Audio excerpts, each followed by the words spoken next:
Gospel according to Luke, chapter 21, verses 5 through 19.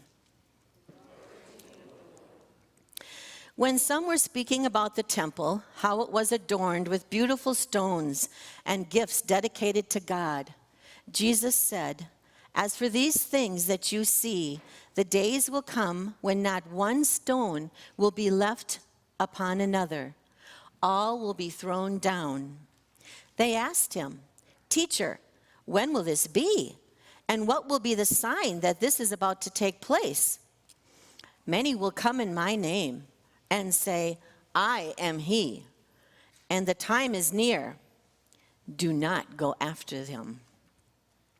When you hear of wars and insurrections, do not be terrified, for these things must take place first, but the end will not follow immediately." Then he said to them, "Nation will rise against nation, and kingdom against kingdom. There will be great earthquakes in various places, famines and plagues. There will be dreadful portents and great signs from heaven.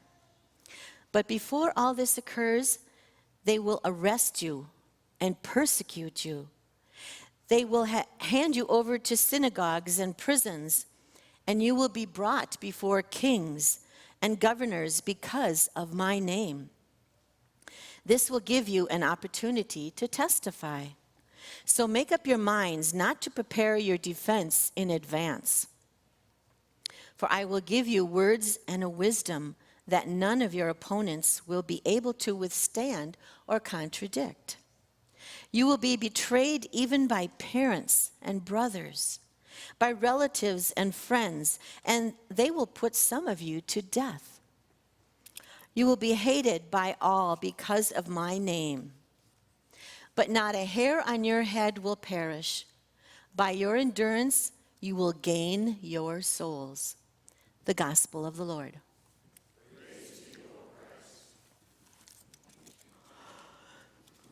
You may sit down.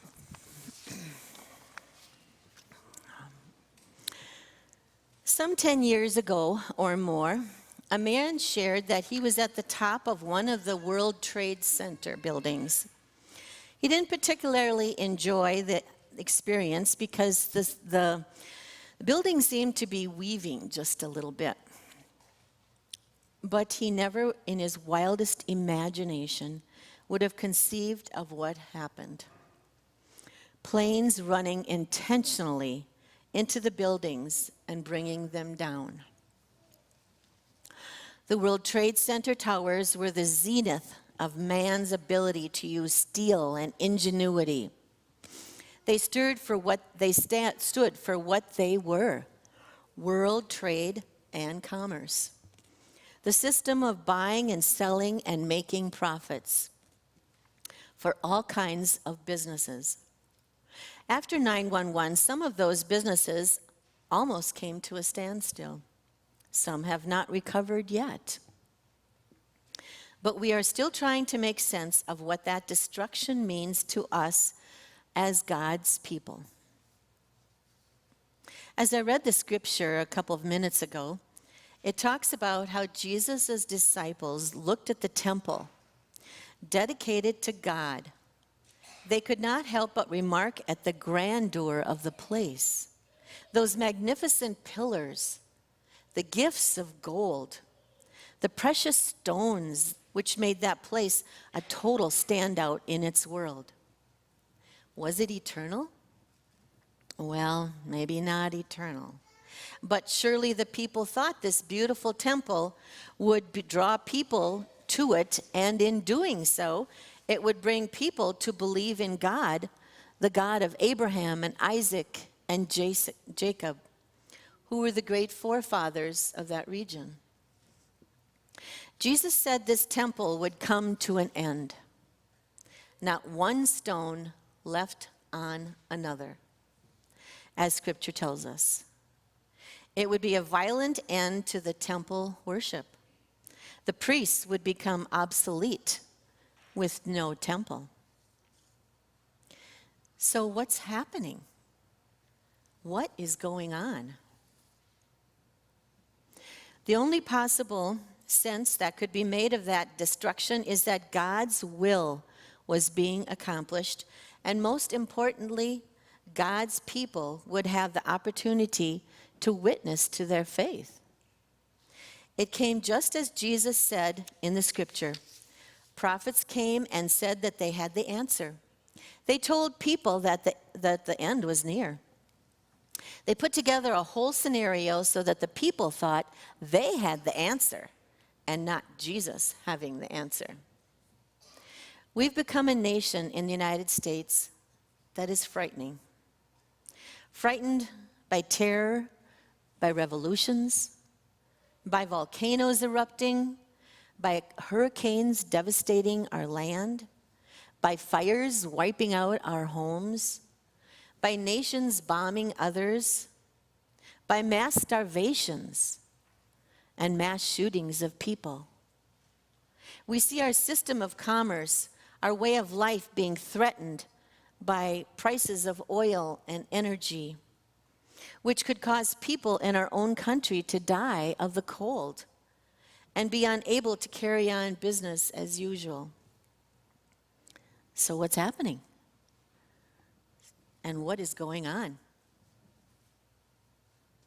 The only possible sense that can be made of all of this is that God's will is going to be done and his kingdom will come.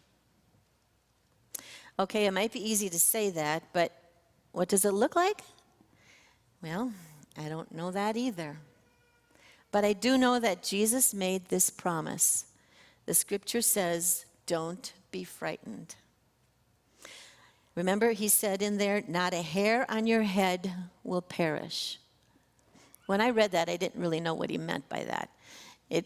It means that if we believe and we trust, we will not go. But all of our hairs and everything will go up to heaven. We will live eternally. By standing firm, you will gain life. It almost sounds like a world of fantasy, doesn't it? In our country, the United States, we have not suffered from mass hysteria since the crash of 1929. Since that time, we felt we had a system that was foolproof, or so we thought. Yet our cities have areas that look like the worst of dissolution. People live in housing that is primitive. Millions of people cannot pay for basic health care. Crime is so rampant that burglar bars are everywhere. Thefts and muggings are so common that they're not even reported to the police. We can no longer let our children walk to school without fear of kidnapping or human trafficking. We talk about family values, but we no longer have families as God once constituted them. So what's happening? What is going on? As we face the wars, the revolutions, we can give in to fear or follow people who promise us safety when there is none, or we can trust this person who is Jesus Christ.